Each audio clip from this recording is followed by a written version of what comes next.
Let's now talk about key agreement, how it looks from inside. Key agreement is a procedure according to the definition of NIST. As such, you can think about key agreement as a series of steps. And you can see below the key agreement in the diagram, those are the three steps of the key agreement procedure: scheme, the key derivation, and the optional key confirmation. Now, what is the scheme?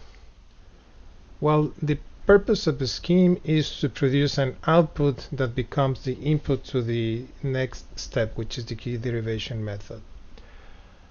Now, how does the scheme produce that output? It is based on a primitive.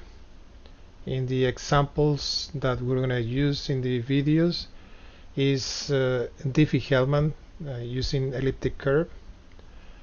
So imagine Diffie-Hellman is executed multiple times with different combinations of public and private keys, and the output of that execution is concatenated, so all of them concatenated into just one byte string, and that becomes the output of the scheme and the input to the key derivation.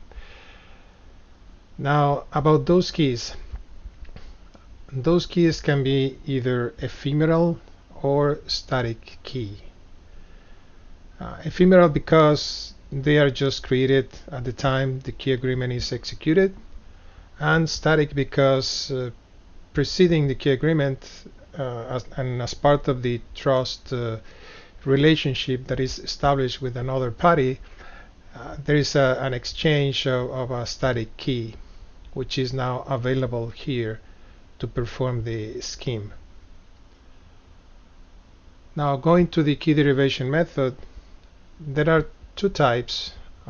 One is one-step function, the other is this two-step procedure.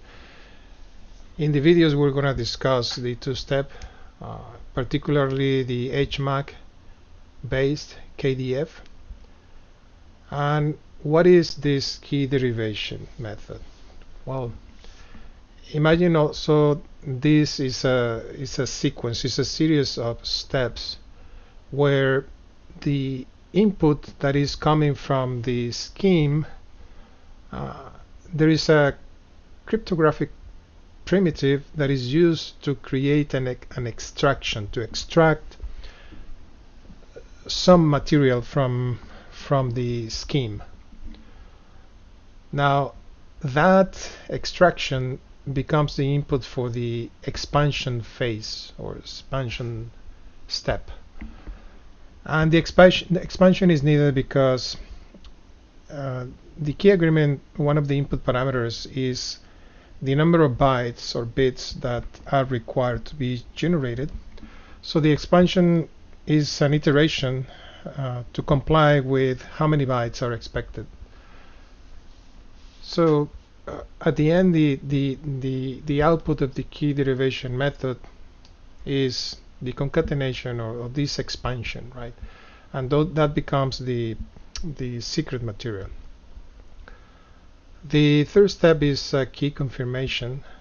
The reason is so each of the participants on this key agreement, they can obtain some guarantees that really the other end arrive to the same secret material.